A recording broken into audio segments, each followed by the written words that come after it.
Morning, everybody. Well, it's always some damn thing.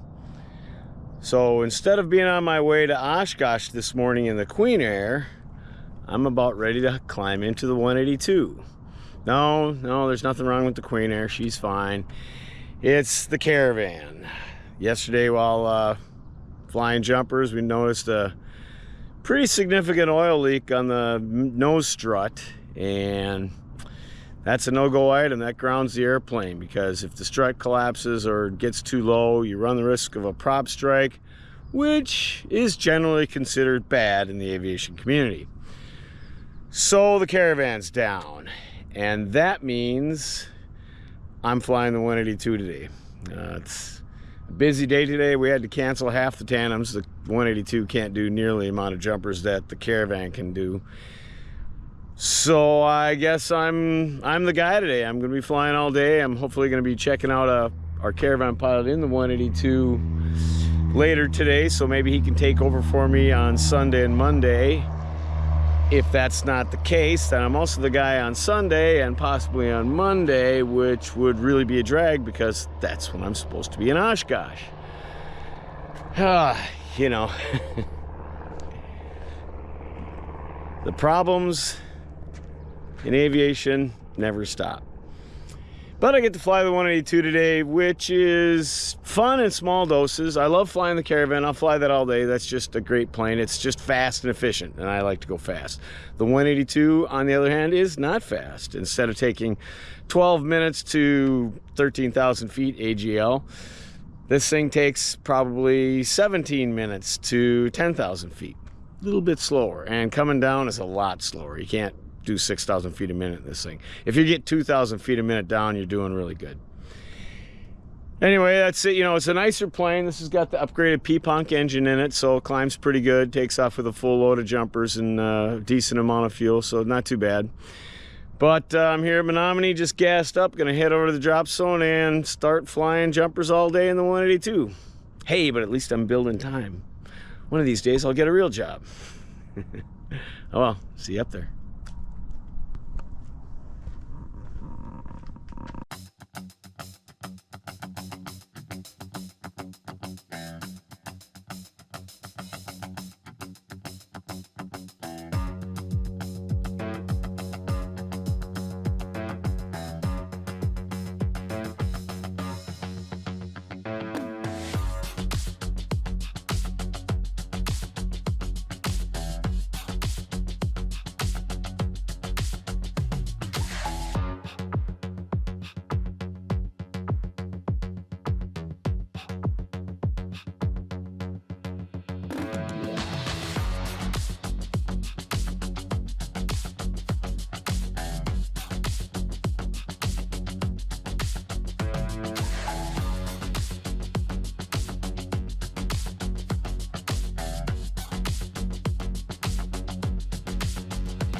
So how do you fly jumpers in the 182? Well, most other new jumpers flying the 182 always wonder what power settings I use. 1678, turn left heading 020. What I do in the 182, and I've been doing this for 35 years, is full power, full RPM, all the way to altitude.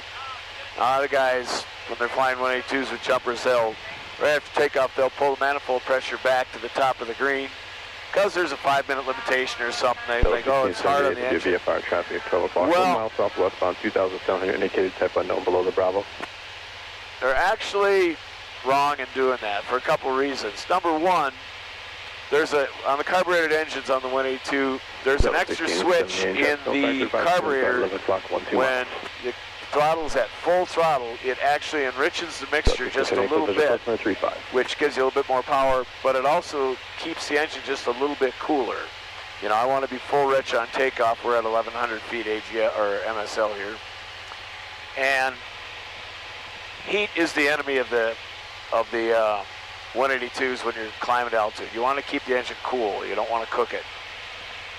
And if you throttle back right after takeoff, you're actually going to increase your cylinder head temperature because you're taking off that little bit of that extra enrichment switch. So I leave it all the way up. Plus, when you're climbing that fast right after takeoff, you know, we can do about almost 900 feet a minute on takeoff. As you climb, your manifold pressure decreases, and so it's in a very short order. You're at the top of the green anyway. So by throttling back, all you're doing is delaying that point where you're getting to altitude where you can go to full power anyway. And what it basically does is if you're throttling back, you're just taking longer on the climb and you're putting more time in the engine, which time is also what wears engines out. And I also go full power or full RPM as hard as I can. It doesn't hurt it. You know, I talked to Daryl Bolduck, the engine shop, engine rebuilder I use out of Anoka County, long time ago, and he said the way Continental tests their engines is they put it on an engine stand and start it up, and they run it for 2,000 hours wide open, full throttle, full RPM. They only shut it off for oil changes, and it'll go 2,000 hours, and they say it's the best thing for it. So that's what I've been doing for 30 plus years, flying dozens of different 182s. I've owned 5 myself, all for skydiving. I've never lost a cylinder. The engines always make it way past TBO. So I'm going to keep doing what I do. And it gets you up and down faster. Well, up faster anyway. Other thing I do with the mixture, I leave the mixture all the way full rich till 5,000 feet MSL this time. And then I bring it out maybe an inch. And by 10,000 feet, I'm bringing it out maybe another inch. And each 182 climbs at a little bit better VY or airspeed. You know, normally it start at about 95 and you reduce 1 mile an hour for every 1,000 feet of altitude.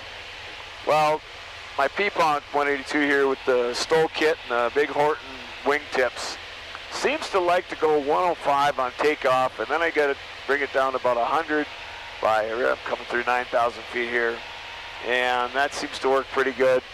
I'm still doing 600 feet a minute, which is nothing compared to the Caravan, where I'd still be doing about 1,000 feet a minute, which is a lot nicer, but hey, you do what you got to do. Anyway, for the cut, what I'll do when the jumpers are getting ready to go, I'll throttle back to the bottom of the green, which is 15 inches, and the bottom of the manifold pressure in the bottom of the green arc in the RPM, which is 2,200 RPM. Jumpers will get out, close the call flaps. I'll leave the RPM where it is. I'll bring the power back up to about 18 inches, trying to keep the engine warm. And as I descend, I'm just kind of matching my MSL altitude to my manifold pressure. For example, once I hit 18 or 8,000 feet MSL, I'm bringing it back to 18 inches, 7,000 feet, 17 inches, and so on.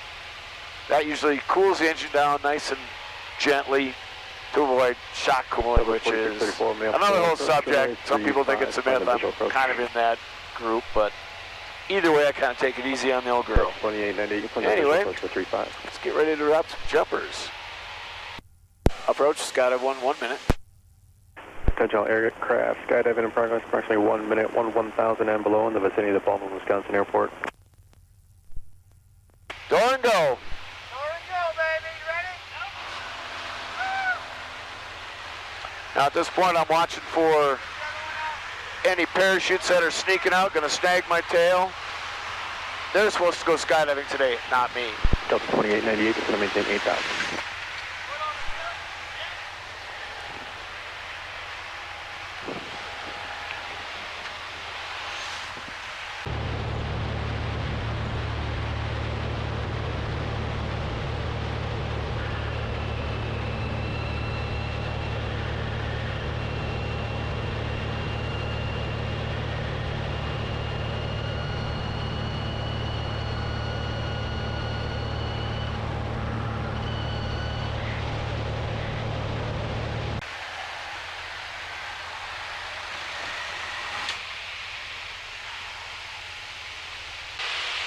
All right, droppers away. Double check to make sure the door is closed fully. Never see if it's closed by pushing on it. You always pull on it. You don't want to accidentally open the door. Because when you're going 100, 165 now, you don't want the door to come up because it might leave the airplane. So we got nice smooth air this morning, so I can get up into the yellow arc. I'm going to be doing about 175 to start with. Delta 1050, just going to maintain 4,000. And even that, with the power I'm drawing, is still just barely giving me 2,000 feet a minute down. Once it starts heating up. Skydive 1 is VFR traffic, about 5 east southeast airports, now tracking west southwest bound, 2,200 indicated types unknown. Looks like they'll pass about 3 miles south of the field. Skydive 1 Roger, and we're no factor at this time. Skydive 1 Roger, change your visor frequency approved. Skydive 1. And I don't spiral down. When I first was taught how to fly skydivers, that's what we did. We spiraled it. That way your lift vector is more horizontal than vertical. But it ended up just not working really well. You know, you'd overstress the plane, you get going too fast, too slow. You couldn't keep a constant rate of descent. So I've kind of developed just basically a race course, one big pattern, you know, fly straight and level. See, I can do 180 here. Coming down really good. Start slowing down here a little bit. Just a beautiful day. It's nice that it's smooth too, so I can go faster. Once it starts getting bumpy, I have to keep it under 160, which is the bottom of the yellow arc. Don't want to damage the airframe. She's an old girl, 1965, 182, and I'd like her to go for a long time. Now, seeing it's my own airport, I could descend in the pattern, and I come in pretty hot, but make a couple of really hard banks. Not pulling a lot of G, but you'll just, you know, decent 6-degree bank, 45-degree bank will scrub off a lot of airspeed.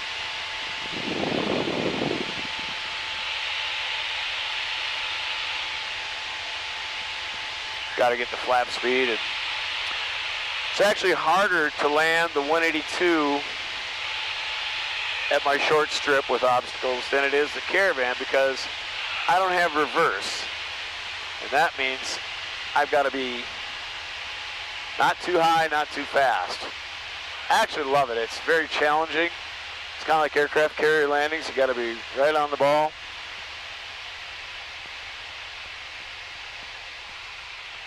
If you're too high, too fast, got to go around. And yes, I've had to do a couple of go-arounds in my 26 years here. Not many.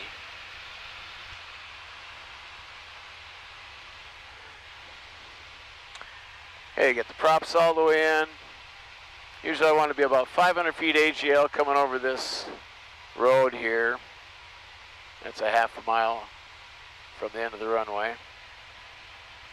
At about 80, and here I'm at 80 and 540 feet. Sloppy, sloppy.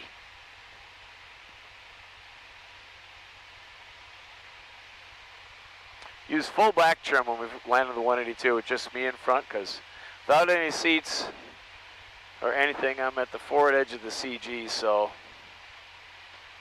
dive at the trees. Nice smooth flare. Put it on my beautiful grass strip.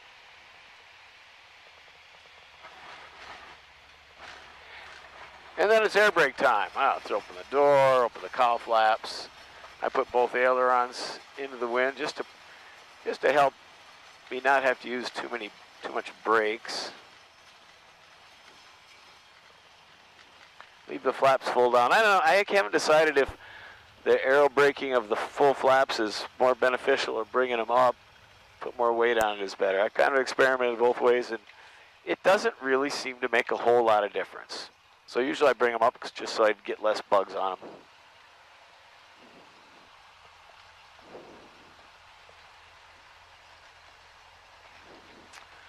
And hopefully the next load's ready to go so I don't have to shut down. Not that it's a big deal, putting starts on the 182 like a turbine. Turbine, you really want to avoid starts. They are really bad for it. It gets really hot, so looks like they're reasonably ready to go. All right, well, that was a long day. I flew a lot of loads. I don't know how many, I didn't count. 18, 19, something like that. But we got everything in. I got all but 2 of the students in before this cloud layer rolled in about 9,000 feet, so can't do that. But made the day. Unfortunately, while I was flying, I did hear the sad news that Skydive the Falls by Niagara Falls had their caravan go in today. I guess it went from altitude all the way straight in at 16,000 feet per minute down, so that's not good. 1 fatality. I'm assuming the pilot, or possibly it could have been a jumper snagged on the tail. It's a jumper or a pilot, one of the two. Don't have any facts. Don't know if it's jump interference. Just gonna have to wait and see, but thoughts go out to you guys. One of the guys that works there stopped at our drop zone just this spring and made a couple jumps, so it was cool meeting him. Anyway, maybe I'm flying here tomorrow. Maybe I'm flying the Queen to Oshkosh tomorrow. Hopefully that's the case. Hope it's not Monday, but I guess we'll see. Anyway, I'll check with you guys later. Hopefully it's en route to Oshkosh.